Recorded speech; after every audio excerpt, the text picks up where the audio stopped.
오늘 수요 예배를 시작하도록 하겠습니다. 오늘 본문은 열왕기 하 2장 19절에서 25절입니다. 제가 읽겠습니다. 그 성읍 사람들이 엘리사에게 말하되 우리 주인께서 보시는 바와 같이 이 성읍의 위치는 좋으나 우리 나쁨으로 토산이 익지 못하고 떨어지나이다. 엘리사가 이르되 새 그릇에 소금을 담아 내게로 가져오라 하매 곧 가져온지라. 엘리사가 물 근원으로 나아가서 소금을 그 가운데 던지며 이르되 여호와의 말씀이 내가 이 물을 고쳤으니 이로부터 다시는 죽음이나 열매 맺지 못함이 없을지니라 하셨느니라 하니 그 물이 엘리사가 한 말과 같이 고쳐져서 오늘에 이르렀더라. 엘리사가 거기서 베델로 올라가더니 그가 길에서 올라갈 때에 작은 아이들이 성읍에서 나와 그를 조롱하여 이르되 대머리여 올라가라 대머리여 올라가라 하는지라. 엘리사가 뒤로 돌이켜 그들을 보고 여호와의 이름으로 저주하매 곧 수풀에서 앙곰들이 나와서 아이들 중에 42명을 찢었더라. 엘리사가 거기서부터 갈멜산으로 가고 거기서 사마리아로 돌아왔더라. 아멘. 오늘은 열왕기 하에 기록된 두 엘리사의 기적 사건들을 통해 하나님과 우리의 바른 관계가 무엇인지를 살펴보도록 하겠습니다. 우선 19에서 22절을 함께 살펴보겠습니다. 엘리사가 여리고에 머뭅니다. 이때 여리고 사람들이 엘리사를 찾아옵니다. 여리고 사람들은 엘리사에게 한 가지 문제를 안고 찾아옵니다. 그것은 19절에 기록되어 있는 것처럼 물이 나빠서 토산이 익지 못하고 떨어지는 문제입니다. 이 말은 그저 저희 올해 농사가 망했어요 수준의 말이 아닙니다. 이는 21절과 함께 살펴보면 그 의미가 분명해집니다. 21절에서 엘리사가 여리고의 문제를 해결하고 난 다음에 다음과 같이 말합니다. 다시는 죽음이나 열매 맺지 못함이 없을지니라. 여기서 사용되는 열매 맺지 못함의 원어는 샤칼입니다. 이 단어의 원뜻은 유산하다인데 이 원뜻을 살려 제가 다니는 합신의 김진수 교수님은 이로부터 다시는 죽음이나 유산이 없을지니라 라고 번역하십니다. 이 번역을 참고하여 본문을 다시 살펴보면 여리고 사람들의 문제는 다음과 같습니다. 지금 물에 생긴 문제는 수질이 나빠 먹을 물이 없다는 정도의 이야기가 아닙니다. 이 문제는 여리고 사람들의 생명과 직결됩니다. 물이 얼마나 심각한 상태였는지는 알 수 없습니다. 하지만 물로 인해 생긴 문제는 여리고 사람들에게 죽음의 문제를 야기합니다. 또한 새로운 생명이 태어나지 못하게 했습니다. 임신이 안 되는 것에 그치는 것이 아니라 임신이 안 되는 정도의 문제가 아니라 아이가 생겼지만 그 아이들이 뱃속에서 유산되는 일이 벌어지고 있습니다. 여러분, 죽음만큼 심각한 문제가 어디에 있겠습니까? 여리고 사람들은 이러한 심각한 문제를 안고 엘리사에게 문제를 해결해 주길 요청했습니다.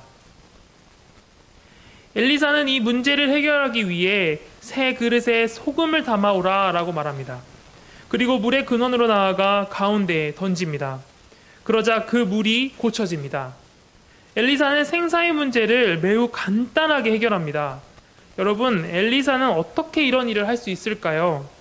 다시 21절을 살펴보도록 하겠습니다. 여호와의 말씀이 내가 이 물을 고쳤으니 이로부터 다시는 죽음이나 열매 맺지 못함이 없을지니라 하셨느니라. 아멘. 엘리사의 말에 따르면 문제를 해결한 분은 엘리사가 아닙니다. 바로 여호와께서 그 일을 하셨습니다. 소금을 던진 사람은 분명히 엘리사입니다. 하지만 그 소금으로 생명을 구하신 이는 바로 여호와이십니다. 우리는 이 사건에서 엘리사를 통해 일하시는 여호와의 모습을 볼 수 있습니다. 그렇다고 하여 하나님께서 일하셨다고 하여도 엘리사의 믿음을 이야기하지 않을 수 없습니다. 엘리사는 자신의 뒤에서 일하는 하나님을 믿었습니다. 그리고 하나님께서 문제를 해결해 주실 것을 믿으며 소금을 던졌습니다. 하나님께서는 그러한 엘리사의 믿음을 또한 사용하셨습니다. 이어서 본문을 더 잘 이해하기 위해 여리고가 어떤 곳인지를 살펴보겠습니다. 여리고는 저주의 땅입니다. 여호수아 6장 26절에서는 누구든지 여리고 성에 건축하는 자는 여호와 앞에 저주를 받을 것이다 라고 말씀하셨습니다.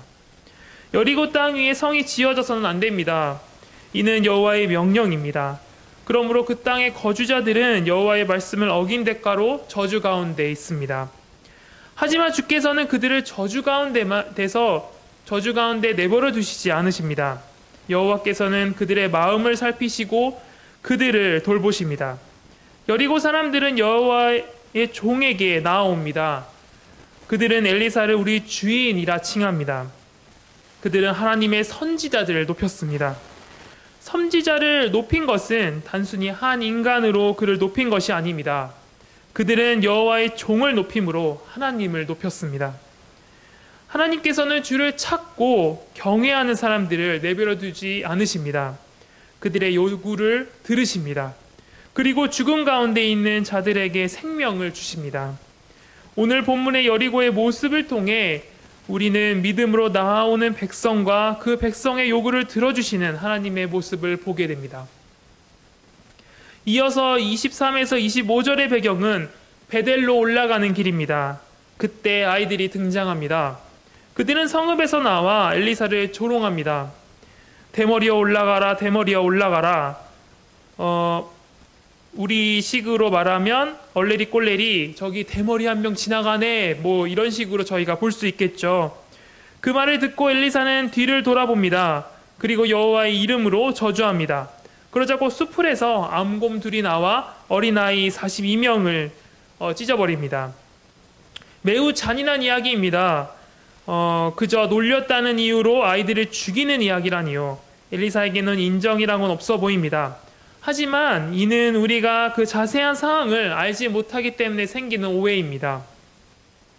우리는 이 이야기의 배경이 베델에서 이루어지고 있다는 점에 주목해야 합니다. 베델은 하나님의 집이라는 뜻입니다. 여호와께서 야곱이 에서에게서 도망칠 때에 나타나셔서 그와 함께 하겠다라고 약속하신 바로 그 땅입니다. 그런데 지금 그 땅은 어떻게 됐습니까?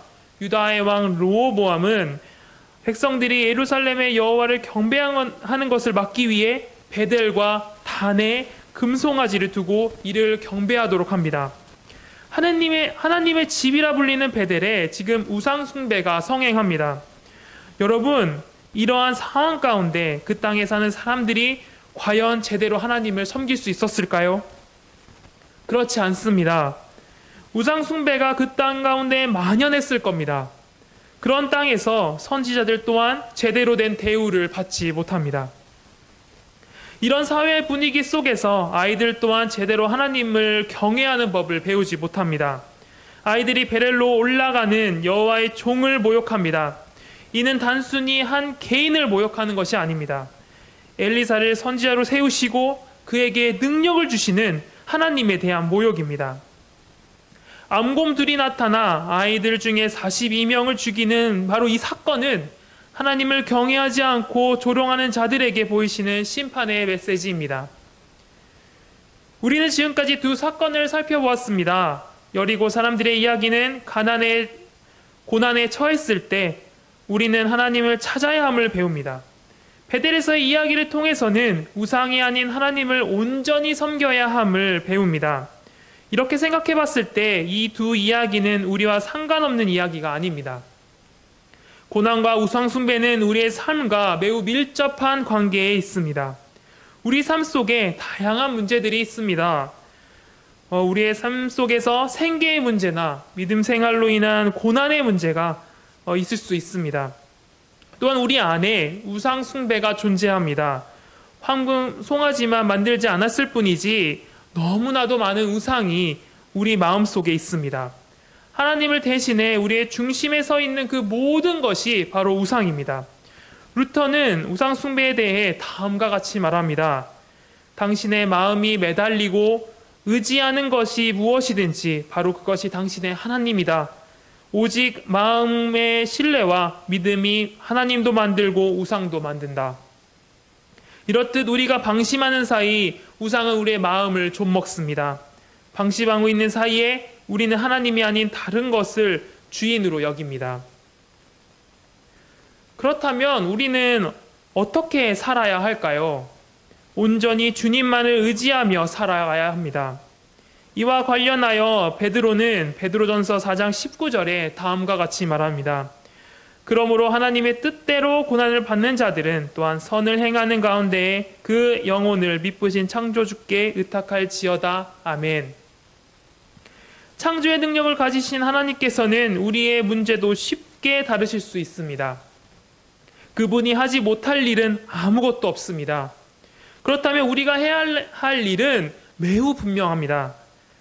우리는 주님께 기도하며 나아가야 합니다. 하나님께서는 자신에게 나아오는 자들을 내버려 두지 않으십니다. 오늘 본문에서 보듯이 하나님께서는 저주의 땅에서 살아가는 자들의 바램도 들어주십니다. 하나님께서는 우리가 그분의 말씀에 순종하며 살기를 바라십니다. 하나님의 말씀을 듣고 그 말씀에 매달려 살려고 애쓰는 자들을 아버지께서는 버리지 않으십니다. 하지만 그렇게 순종하며 사는 삶은 결코 쉽지 않습니다. 우리는 고난 가운데 나약하여지고 실패합니다. 그 모든 것을 던져버리고 싶을 때도 있습니다. 우리의 힘으로 순종하려 하면 우리는 이런 좌절 가운데 낙심하며 살아갈 것입니다. 하지만 여러분, 감사하게도 우리는 홀로 이 순종의 길을 걸어가지 않습니다. 예수님께서는 우리와 함께 하십니다. 우리에게 성령을 주셔서 그 성령을 통해 하나님의 아들께서 우리와 함께 하십니다. 하나님께서는 아들을 통해 믿음의 선조들과 하신 그 언약을 지키십니다. 그 언약 가운데 살아가는 우리 모두는 왕이신 예수 그리스도의 보호하심 아래 살아갑니다. 그러므로 여러분, 우리가 죄와의 싸움에서 패배하여도 낙심하지 말고 나아가시기 바랍니다. 그때마다 아버지께 기도하며 의지하며 나아가시기 바랍니다. 한 가지 더 생각해 볼 문제가 있습니다. 우리는 그리스도인의 바른 본이 되어야 합니다. 하나님과의 올바른 관계는 많은 사람들에게 영향을 미칩니다. 특히 우리의 자녀들에게 영향을 미칩니다. 베델에 형성된 분위기는 아이들에게도 영향을 미쳤습니다. 우상숭배를 하며 하나님을 경외하지 않는 부모의 모습은 아이들에게도 그대로 전수되었습니다. 예솔이를 키우며 놀랄 때가 많습니다. 제가 하는 말, 행동, 그 모든 것을 따라합니다. 가장 제 자신이 후회될 때는 나쁜 습관을 예솔이가 따라할 때입니다. 저는 아내나 저희 어머니께 알겠어 그만해 라는 말을 자주 합니다. 제 아내나 어머니가 저에게 잔소리를 할 때 제가 그 말을 많이 쓰는데 언제서부턴가 예솔이가 저에게 알겠어 그만해 라고 말하기 시작했습니다. 물론 제가 좋은 영향도 많이 미칩니다. 그런데 신기하게도 자녀는 안 배웠으면 하는 것을 정말 빨리 배웁니다. 아이들은 부모의 영향을 받고 그 안에서 성장해 갑니다. 부모의 신앙은 자녀를 죽일 수도 있고 살릴 수도 있습니다. 여리고 사람들은 여호와께 순종함으로 유산의 문제를 곧 아이들의 생명을 지켰습니다. 반면에 베델은 여호와를 조롱함으로 아이들의 생명을 잃었습니다. 부모로서 또 교회의 어른으로서 여러분의 행실에 주의하시기 바랍니다. 하나님이 원하시는 바를 묵상하고 그 길을 걸어가는 여러분이 되시길 바랍니다. 이런 바른 신앙의 모습을 통해 아이들에게 참된 믿음을 심어주는 저와 여러분 되길 바랍니다. 기도하겠습니다. 하나님 아버지 감사합니다. 오늘 말씀을 통해 주님께 의지하며 살아가야 함을 배웠습니다. 또한 이것이 저희 자녀들에게 얼마나 큰 영향을 미치는지 또한 살펴보았습니다. 하나님 아버지, 저희가 주님께 의지하며 오직 주 예수 그리스도를 본받으며 살아가는 저희 모두 될 수 있게 도와주시옵소서. 고난 가운데서도 낙심하지 말고 오직 주만 의지하며 저희의 우상을 내려 던지고 주께 의지하는 저희가 될 수 있게 도와주시옵소서. 예수님 이름으로 기도합니다. 아멘.